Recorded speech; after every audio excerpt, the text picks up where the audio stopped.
fellow cyborgs, and welcome to another day of the book review extravaganza. Today is day 4, and we are going to be talking about one of my new favorites, The Book Thief by Markus Zusak. Again, I apologize for giving you another book that you have totally probably heard about, but I couldn't leave you behind, Book Thief. So you're going to have to bear with me. But before I get any further, book haiku. Does the Grim Reaper look upon us as we kill and hang its heavy head?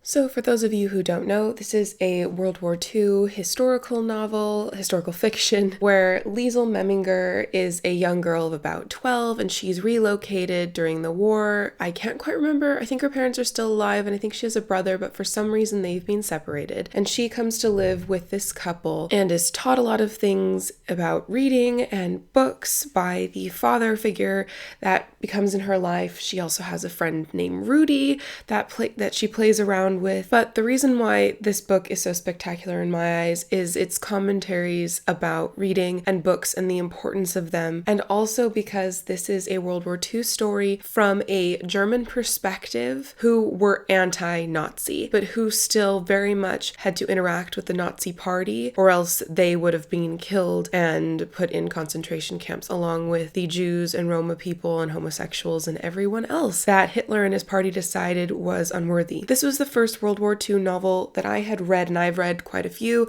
that came from the German perspective, but was an unsympathetic to the Nazi party German perspective. And it very much made me think about the bulk of the German people who weren't Nazis and how they had to deal with the fact that their nation was doing horrible things, and also how they had to deal with the fact in the aftermath of the war of what the rest of the world was thinking about whenever they found out that they were German. I myself I've had a couple German professors in university, and immediately in my head I was just like, don't bring up the war, which is obviously ridiculous and probably very insensitive of me. Just putting Germans back into the context of that they were all individual peoples, and it just because Hitler happened to be German and the Nazi party happened to originate in Germany, it doesn't mean that every single person who was German or who lived in Germany complied with that. I mean, obviously we knew that the German Jews weren't okay with the Nazi party, but the German Catholics and the German Protestants or the German atheists, they weren't necessarily Nazis themselves. And I think that's something that I needed to be reminded of, and probably what other people need to be reminded of as well, is that even though World War II, of all of the awful wars, we could argue perhaps was the most black and white on who was on the wrong side and who was on the right side, quote unquote, that it still was very much shades of gray. It wasn't divided as evenly as the history books like us to think. Another thing about this book, when I read it in 2011, and I immediately started reading it and I immediately knew that I needed to keep my eyes open because this was going to be fantastic, is that death narrates a lot of this, if not all of it. I can't quite remember. It's been 5 years since I've read this. And I love the idea of death narrating books. And in fact, this spawned a desire in me to find more books that have death as a narrator or as death as a character. I think it's such an interesting idea because Death, who harvests human souls, who is very much aware of the human world, but is so other and alien and is also one of a kind, depending upon the mythology. And hearing his or her or its thoughts on humanity and Death's place next to humanity, it seems fascinating to me.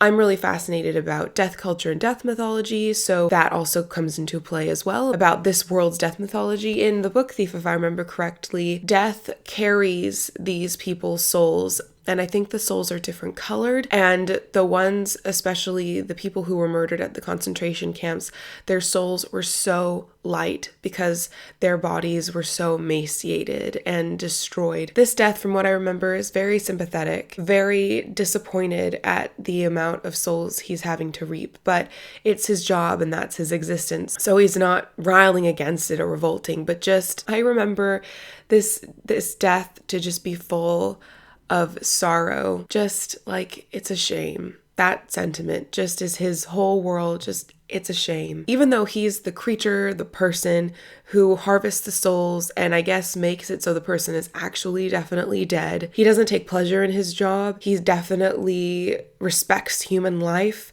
but that's his part in the ecosystem of humanity, is taking the souls where they need to go. So Death as a Narrator definitely gave it a complete star all on its own. This book was also one of the first books that I can remember in a long time making me openly weep. Like openly weep. And this was one of the first books. I mean, I gave this 5 out of 5 stars. It's why we're talking about it here during Favorites Week. But this was the first book that made me consider, so if a book makes me cry, does that automatically give it 5 stars? And for a while, that's what my opinion was.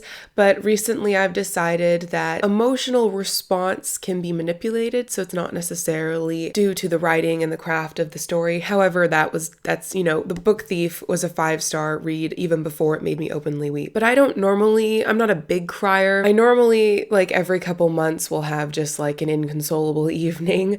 But apart from that, I'm not overly emotional. So the fact that this book brought that out in me, I was really impressed, and it made me connect with this book a whole lot. So read this book if you're interested in World War II stories. Read this book if you're interested in death culture, if you consider yourself a death geek and you find the idea of death as a narrator to be really whimsical, enchanting, and profound. And read this if you think books and stories are important, because that's a running theme in here of telling your own story, having your own story, being able to articulate that, and how books are something to be treasured and plucked from the ashes of a bonfire. Please let me know in the comments down below what your feelings are on The Book Thief. I know that it was one of those really, really overhyped books a couple years ago where the first wave of people who read it found it was amazing, and then the second and third waves of people who've read them have been really underwhelmed. So let me know how you got on with The Book Thief if you've already read it, and let me know if this review makes you want to pick it up if you have been avoiding it because of the hype previously. Thank you for watching. I hope you continued to enjoy this book review extravaganza week, and until next time, please continue to be lovely. You're amazing.